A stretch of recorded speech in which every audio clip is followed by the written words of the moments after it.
하나님의 말씀은 데살로니가 전서 5장 18절 말씀입니다. 데살로니가 전서 5장 18절 한 절입니다. 신약 333페이지입니다.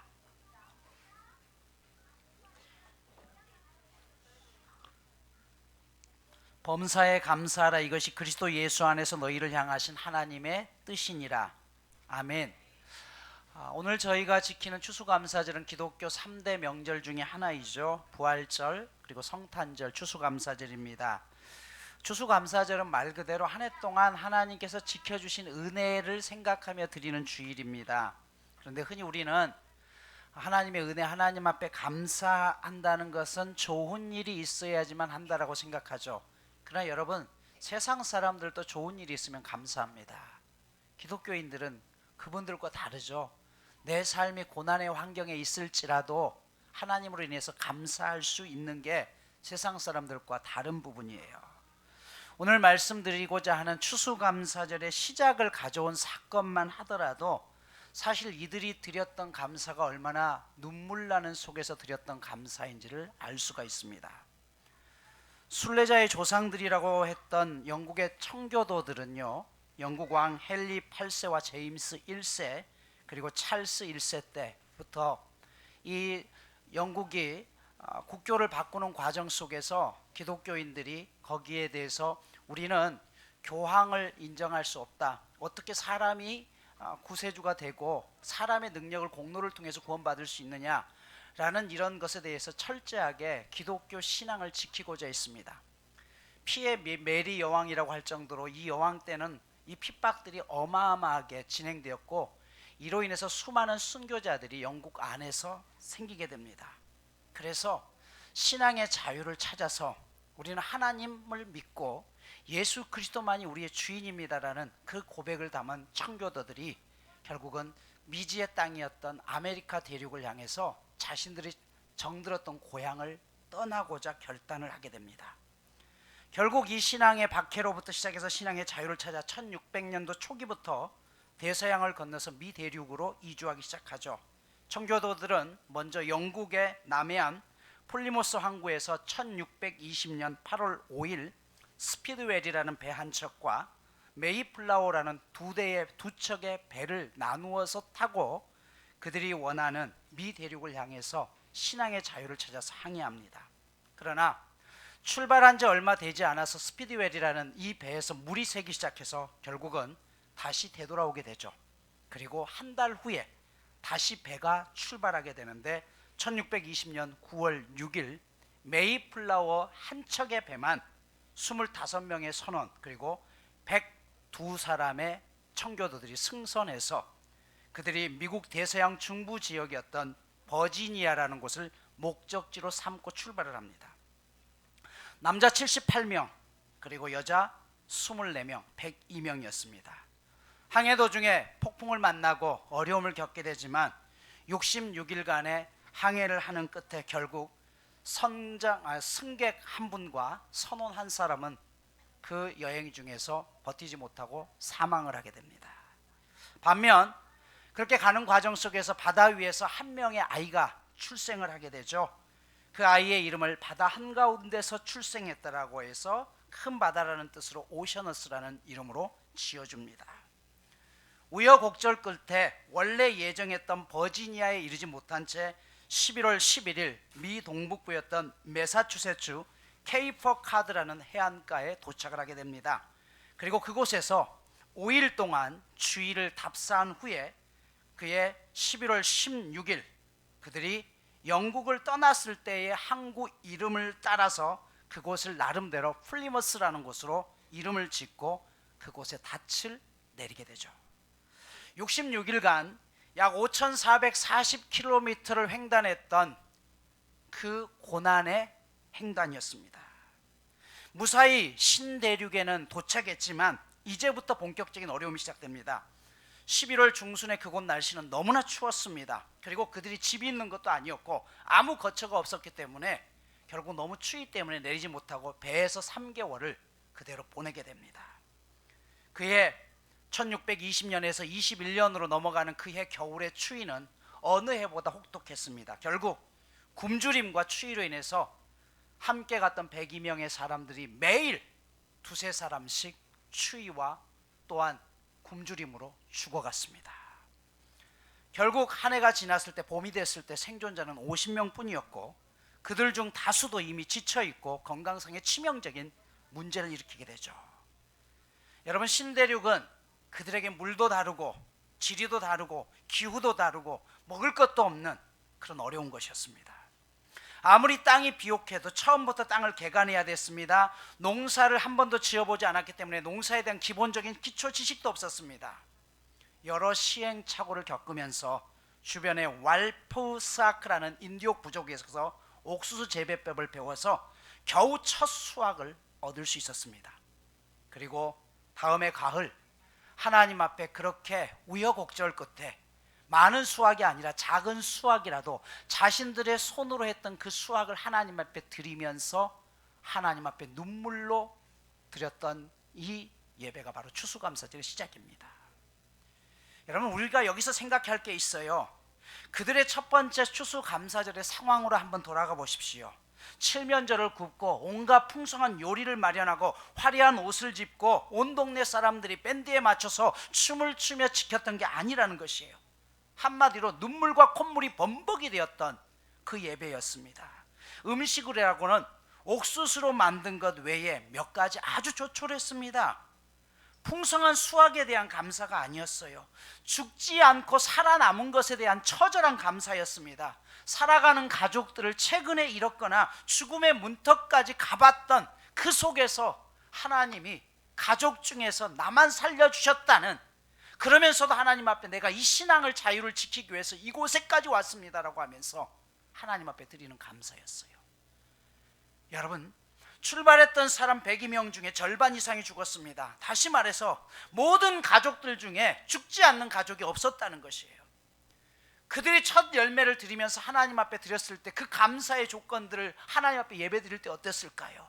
조금 전까지 함께 있었던 그 가족들을 피눈물 나게 땅속에 묻고 아무도 모르는 그 땅에서, 얼어붙은 그 땅에서 한 해를 보내면서 하나님을 원망하기보다는, 하나님, 우리가 이곳에 온 것은 일확천금을 누리는 것도 아니고 앞으로 입신양면을 꿈꾸는 것도 아니고 단 하나, 하나님 앞에 예수 그리스도라는 복음을 끝까지 지켜내겠다는 그 결단 속에서 어렵지만 힘들지만 하나님 우리를 통해서 복음을 지켜내게 하십니다라는 감사의 눈물의 아픔의 예배였다는 사실이죠. 여러분, 그렇게 목숨을 걸고라도 신앙을 지키면서 고향을 떠나서 새로운 땅에 도착해야만 했던 이유가 무엇이었습니까? 이들이 지키고자 했던 신앙 내용이 무엇이었어요? 인간의 행위로 교회가 정한 규정을 지키면 구원을 받는다는 가르침을 도무지 인정할 수 없다는 것이에요.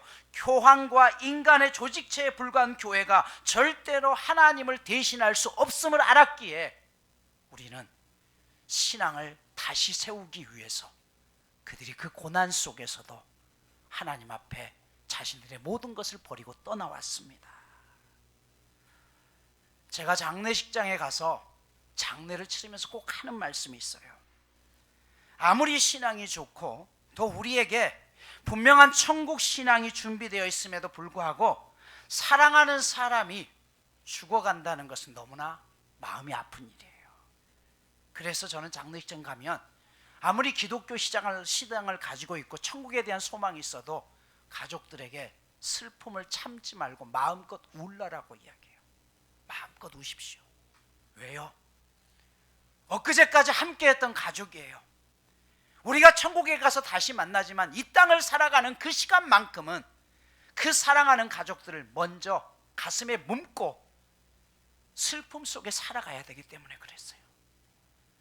아무리 우리에게 부활신앙이 있어도 여러분, 지금 슬프고 힘든 것은 힘든 것이죠. 하지만 그 속에서 우리가 소망을 갖는 것은 무엇이에요? 지금 이 힘듦과 아픔이 있지만 나중에 다시 그들과 만날 수 있다는 소망 때문에 버텨내는 것이지, 여러분, 부활의 소망이 있다고 해서 슬픔까지 사라지는 것은 아니라는 것이죠. 이들이 첫 추수한 것을 하나님 앞에 드리면서 어떤 생각이 들었을까요? 가장 먼저 세상을 떠났던 가족들, 자식들 생각에 얼마나 그들의 마음이 미어졌을까요? 하지만 그들은 그 슬픔 속에서 하나님을 원망하기보다는 하나님 앞에 감사했습니다. 우리를 통해서 하나님의 나라를 이룰 수 있음에 감사드렸습니다. 여러분, 정말 진정한 감사는요, 슬픔과 고통 속에서 할 수 있는 것입니다. 내 삶이 무너져 내리는 아픔 속에서도 우리를 위해 구원해 주신 예수님 때문에 드릴 수 있는 감사가 진정한 감사 있는 것이죠. 1661년 가을, 추수한 첫 곡식들과 채소 중에 가장 좋은 것을 처음 익은 열매를 하나님 앞에 드리면서 기도했던 내용이 지금 남아 있습니다. 이런 내용이에요. 우리는 대서양을 건너와 여러 친구들, 가족들을 잃었습니다. 그러나 하나님은 우리에게 기대했던 것보다 더 많은 것을 주셨습니다. 하나님의 은혜에 감사하며 하나님께 첫 열매를 드립니다. 첫날인 주일에 온종일 하나님 앞에 기도드리고 찬송 부르고 말씀을 받아 묵상합니다. 둘째 날에는 감자, 옥수수 요리들을 만들어서 서로 나누어 먹고, 셋째 날에는 인디안 추장이었던 마사소이트 등을 초대해서 그들과 함께 감사절을 나누게 됩니다. 90명의 원주민 인디언들은 칠면조 구운 요리와 호박 파이를 가져와서 함께 친교를 나누게 되었고, 이것이 유래가 되어서 추수감사절에는 오늘날 칠면조 고기와 호박 파이를 먹게 되었습니다. 청교도들은 통나무를 잘라서 먼저 교회를 짓고 학교를 지은 다음에야 자신들의 집을 지었습니다. 신앙이 먼저라는 것이었죠. 바로 이들이 오늘날 미국이라는 나라의 개척자들이요, 믿음의 선조들이 됩니다. 미국은 여러분, 이 청교들이 세웠던 그 믿음 위에 미국이라는 나라가 첫 시작부터 시작되게 됩니다. 1789년 미국의 제1대 대통령이었던 조지 워싱턴은 이날을 국가기념일로 선포합니다. 추수감사절은 지역마다 날짜가 제각각이었지만 1863년 16대 대통령이었던 에브라임 링컨에 의해서 11월 넷째 주 목요일로 통일이 됩니다. 한국에서는 1908년 예수교 장로회 제2회 대한노회에서 11월 마지막 목요일을 감사일로 정했고, 몇 번의 변경 과정을 거쳐서 현재는 10월 마지막 주 주일부터 11월 마지막 주 주일까지 교회 형편에 맞추어서 그 기간 동안 추수감사주일로 정하게 되었습니다. 오늘 읽어드린 본문 18절에서 범사에 감사라는 이유가 무엇입니까? 예수 그리스도와 연결되어 있기 때문에 우리가 감사하다는 것이에요. 예수를 믿는다는 첫 번째 의미가 무엇입니까? 아주 알기 쉽게 비유하자면요, 사형 집행일이 선고되었던 이 사형수를 아무 이유와 근거 없이 완전하게 사면에서 석방시키는 것입니다. 또 그것으로 끝나지 아니하고 하나님께서 왕의 자녀의 권세를 주셨다는 것이에요. 그래서 그 후의 인생은 내 힘으로 살아가는 게 아니라 죽어야 되는 우리의 인생이 덤으로 사는 것이고, 덤으로 사는 것도 모자라서 하나님께서는 우리에게 하나님의 자녀라는 권세까지 주셨다는 것이에요. 그래서 우리가 하나님 앞에 감사하는 것이에요. 여러분, 여러분에게 목숨보다 더 소중한 게 있습니까? 없잖아요. 미국 메릴랜드 의대 연구팀에서 얼마 전 말기 심장병 환자였던 로런스 포스티치를 돼지 심장을 이식해서 성공했었죠. 그러나 6주 동안 살다가 세상을 떠납니다. 그보다 앞서서 똑같은 상황 속에서 또 한 사람에게 돼지 심장을 이식했다가 그분 역시 2달 만에 세상을 떠납니다.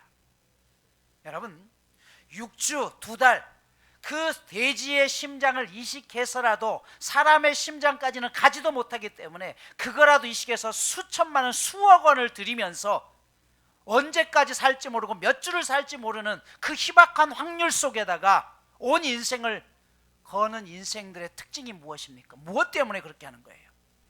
단 하루라도 더 살 수 있는 생명을 얻기 위한 거잖아요. 여러분, 예수님께서는 우리에게 영원한 생명을 주셨다라고 했어요. 그분 스스로가 죽으심을 통해서 우리에게 누구든지 나를 믿기만 하면 영원한 생명 가운데 살 수 있다라고 말씀하셨습니다. 그것으로 끝났나요? 아니요. 오늘 우리를 보면서 너희가 왕의 자녀들이다라고 말씀하고 있습니다. 그런데 문제는 아무리 믿음이 좋아도 우리의 인생에서 문제와 고난은 항상 쫓아다닌다는 사실이죠. 그래서 여러분, 한 해 동안에 내게 있었던 좋은 열매들만 감사만 한다고 한다면, 한 해 동안 즉 얻어진 것에 대한 감사만 한다면 그 어떤 해도 우리에게 감사의 고백이 일어나기는 어렵습니다. 첫 번째 추수감사절에서 이 신앙을 따라왔던 이 청교도들의 첫 번째 고백은 무엇이었어요? 예수 십자가의 본질을 지켜내겠다는 것이에요. 그것 때문에 우리가 목숨을 걸고 자식들을 잃는 아픔 속에서 가정을 다 잃어버리고 집도 직장도 잃으면서 낯선 땅에 그렇게 살아왔던 것입니다. 첫 번째 추수감사절에서 그들은 인디언들을 초청해서 함께 예배를 드렸습니다. 단순히 은혜를 갚는 차원이 아니었습니다. 인디언들이 봤을 때 이 영국에서 왔던 백인들은 모든 면에서 자신들보다 월등했습니다. 집을 짓는 것이나 도구나 문자를 사용하는 것, 그들이 타고 왔던 그 어마어마한 배만 보더라도 그들이 할 수 없는 것이었습니다. 그런데 그럼에도 불구하고 그들이 고향을 등지고 이 낯선 땅에까지 와서 그렇게 함께하는 모습을 보면서 그들이 느낀 게 무엇일까요? 이해가 안 되는 것은 항상 새까만 책을, 작은 책을 펼쳐놓고 자신들이 모르는 어떤 신에게 감사하며 예배드리는 것입니다. 매일매일 그 속에서 때로는 가족들이 죽어가는데도 슬퍼할 망정 하나님 앞에 감사하는 그 모습들을 그대로 봅니다. 그들이 어떤 생각을 했을까요? 도대체 예수 그리스도는 누구길래, 하나님은 어떤 존재이기에 저들이 저토록 모든 인생을 다 걸고 올인하는가? 인디언들이 그것을 봅니다. 그리고 그 부족들이 복음을 받아들입니다. 이게 복음의 능력입니다. 말씀을 마무리합니다. 세상 사람들은 현실의 기쁨이 없으면 웃지 못합니다. 하지만 성도는 고난 중에도 예수님 때문에 웃을 수 있습니다. 죽을 것 같은 상황 때문이라도 예수님 때문에 감사할 수 있는 것입니다. 세상 사람들이 그런 우리를 봅니다. 도대체 무엇이 이 어려운 상황 속에서 저들을 웃게 하고 저들을 기쁨 가운데 있게 하고 저들이 감사케 하는 것인가? 내가 잘되고 성공해서 감사하는 것이 아니라 예수님 때문에 감사하는 모습을 보면서 그들이 하나님을 만나게 되는 것입니다. 어거스틴 성자는 믿음, 소망, 사랑 이 세 가지는 항상 있을 것인데 여기 한 가지를 더 더해야 된다라고 이야기해요. 그게 뭐냐? 감사라고 해요. 믿음, 소망, 사랑, 감사는 항상 있을 것인데, 여러분, 그래서 감사는 은혜라는 것을 담는 그릇입니다. 그 은혜를 우리의 삶에 담는 그릇이 있을 때 우리의 인생은 하나님 앞에 늘 감사할 수 있는 것이죠. 그래서 은혜를 유지할 수 있는 것은 곧 감사입니다. 감사는 그러기에 하나님을 영화롭게 합니다. 비록 오늘이 힘들고 내일에 대한 소망이 막막할지라도 그럼에도 불구하고 예수님이 함께 계시기에 내가 이 상황 속에서 예수님으로 인해서 감사할 수 있습니다라는 그 고백이 저와 여러분의 삶 가운데서 영원히 떠나지 않기를 축복합니다. 이번 주 미션입니다. 지난주 미션 해보셨나요? 자기 자신을 칭찬하는 것 어떻던가요? 낯설고 어색하죠. 그러나 여러분들은 하나님께서 몸을 온전히 들여서 여러분을 하나님의 자녀로 삼으신 가장 귀한 존재라는 것이에요. 이번 주 또 하나의 미션입니다. 올해 한 해 동안 감사할 조건들을 한 주간 동안 매일 3가지씩 우리 동산 식구들과 함께 공유해 보십시오. 내가 올해 이게 감사합니다. 그리고 그 감사는 나눌 때 여러분 배가 됩니다. 함께 그 감사는 전염될 것이고, 그래서 여러분이 나는 그 감사, 때로는 눈물겨운 그 감사를 보면서 여러분의 목원들이 함께 도전받고 그 감사가 흘러 넘칠 수 있는 저와 여러분 모두가 되시기를 간절히